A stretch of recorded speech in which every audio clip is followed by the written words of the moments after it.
Hello, my name is Mr. Polk and welcome to my kitchen. Today I'd like to take a look at some different ways to make chicken.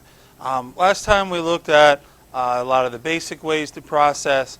Here we want to look at some different entree type dishes that you'll be able to use to add different starches and veggies to and really develop a really nice plate. So today what I'd like to do is I'd like to show you how to make a from scratch chicken parm. It's a comfort food. It's a great dish. It's something that we make a lot of times by buying pre-breaded this and jarred sauce. But here I want to look at start to finish. We'll take a look at starting from the chicken breast. We'll bread it in the breadcrumbs, bake it in the oven. At the same time, we'll make our sauce. We'll bring it all together, and then we'll put some parm and some fresh mozzarella on top and give it a quick broil. So let's go ahead and start cooking. So the first step here is to cook your chicken, and in order to cook the chicken we need to bread it. And what I did here is I took our chicken breast, I pounded it flat like last time, and then I cut it into small pieces. So we have our chicken ready to go. And you remember that from the other video, lay the saran wrap down, and pound it flat, and then just cut it into your pieces. And then we're going to set up the breading station just like we did for the tenders. I got a seasoned flour with a little salt and pepper. I've got some eggs in here, about 3 or 4 eggs and a tablespoon of milk for every egg. And then the last step I have is the breadcrumb. And the breadcrumb is done like before. I put a little bit of oil in the pan.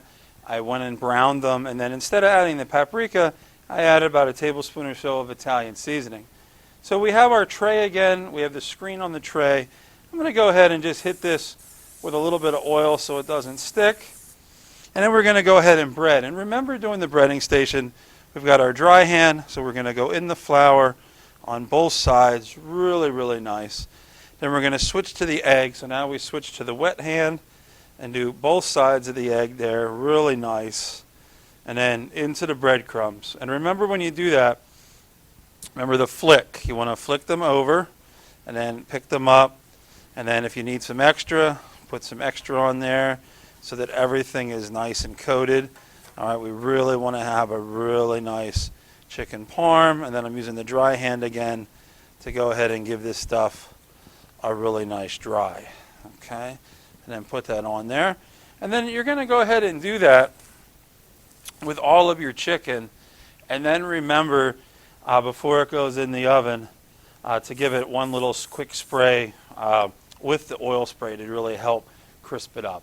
And that's going to go in your oven, good 375 degrees, and it's going to cook really nice until everything's golden brown on the outside and 165 degrees on the inside. So now I'm going to get that in the oven, and then we're going to take a look at making our sauce. Okay, our next step is to go ahead and make the sauce. And this is a base sauce recipe that you can then change and add and kind of make it your own. What I have going on here is I took about an ounce or so of sweet onion, and I'm just kind of sweating it down. I'm really not looking for color. I got a tinge of color on there, but I'm really looking for it just to soften. Once it softens, you want to start with about 2 cloves of garlic. And if you want to start with more right off the bat, that's fine. And you just want to put it in there and get it going around a little bit. Remember, don't overcook your garlic or you'll definitely end up having it bitter. And then you start to add the tomato product. So this goes for a couple things. It starts with 7 ounces. All right, now I want to turn my heat down a little bit. 7 ounces of diced tomato. Okay, and this is the petite dice. This is canned, so it's a petite diced tomato. And then, after 7 ounces of the petite diced, then I'm going to do 7 ounces of crushed tomato. So again, this is the canned tomato. So that one's the petite dice. This one, it's crushed up. All right, we're going to put that one in. And then we're going to use the concentrated tomato paste, which really gives it a nice flavor. And we're going to stir all of that together. And those 3 tomato products with the onion and the garlic is going to give you a really nice sauce. Now, if you want a smooth sauce, you can go ahead and put it in a regular blender or use a Burr blender, okay, to get it smooth. Like if we were doing pizza sauce, I'd want it smooth. But For this, we're doing a really nice chicken parm, and I want it to have that rustic old world feel to it.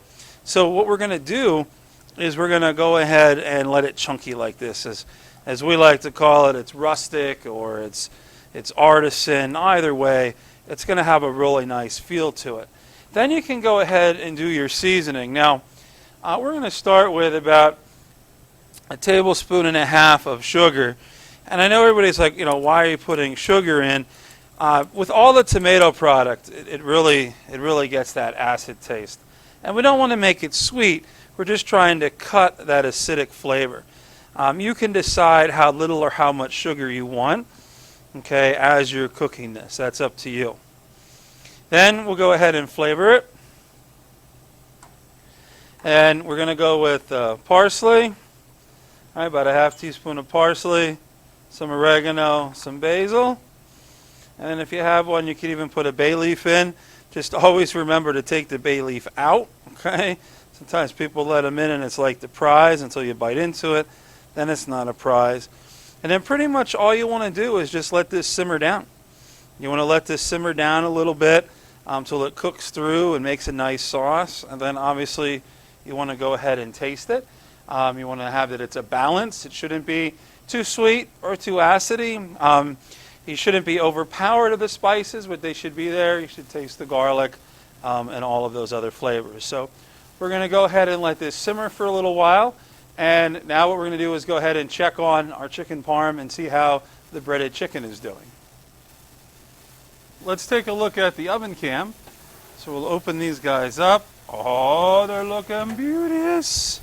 So look how nice they look, just like the tenders. All right, except now these are a nice little cutlet here. So what you're going to do is just cook these till you'll do an internal temp, all right, through the thickest part till we reach 165. And then you're going to remove them. And then what we'll be able to do is go ahead and put on the sauce and the cheese, and then we'll put them back in the oven on the broiler. And they're going to look beauteous. Now that we have taken them out of the oven, we're going to go ahead and set them up. So we're just going to take that sauce that we made. And again, I'm going to let it thick like this so it's kind of rustic. And we're just going to go ahead and put the sauce over top of the breaded chicken cutlet. And you just want to make it look really nice. All right. This is definitely a chicken parm that you're going to do that's really going to have a nice look to it. Okay, this would be something you'd have at a really nice restaurant. And go ahead and put the sauce on the next two. And again, the sauce is kind of a rustic sauce. It's got a little thickness to it because of the chunks of tomato. And that's really going to make it feel homemade. If you wanted it more thin, like a pizza sauce or anything like that, like I said, you can either use the burr blender, a stick blender, or you could use a regular blender and put the sauce in and get it a little finer if that's what you want. And then you're going to go ahead and we're going to put 2 pieces of the fresh mozzarella. So 2 fresh mozzarella on there. Oh, look at that. Cheesy, cheesy. And then, because we call it chicken parm, it's important that we put a little bit of parm on. So I've got some shredded parm that we'll put over top of the fresh mozzarella. And then we'll just put a touch of a little of the Italian seasoning over top of that, just to sort of give it a little something something. And then these are going to go in the broiler. And they're going to broil until the cheese melts and starts to brown and caramelize a little bit and get ooey gooey. Oh, I can't wait till these come out of the oven. Let's check out the oven cam here on the broiler. Oh, look at that. Wait till you see these. Oh, these are beauteous. Look at that coming out of the broiler. The fresh mozzarella, the Parmesan, it's all melty and golden on the top. Oh, these are gorgeous. These are what a chicken parm should be. So now our chicken parm just came out of the broiler. Oh, you can still hear it sizzling and snapping and cracking. Oh, the sounds, the smell, the look of this. And to plate it, you just simply take one of your chicken parm and you can either put it on a platter, put it on one plate. Here I just have it on the plate.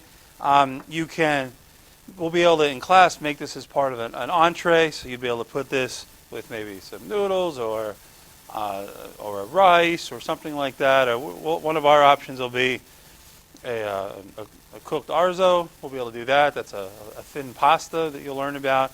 So there's a lot of different things that we can do, and then plate this with some nice colorful vegetables. But here you can see the chicken parm, and it just looks great. So just to kind of review today, we went through and we started with, we had to flatten out the chicken breast. We cut it into the pieces. We then went ahead and breaded it with the toasted breadcrumbs, baked them in the oven. We made a homemade sauce. We put it together with the fresh mozzarella. You can't go wrong with fresh mozzarella. And there you have it. That's how you can make a homemade chicken parm instead of using a frozen chicken breast and a sauce out of the jar. So I'd like to thank you for cooking with me today, and I can't wait to cook with you real soon right here in Mr. Polk's kitchen.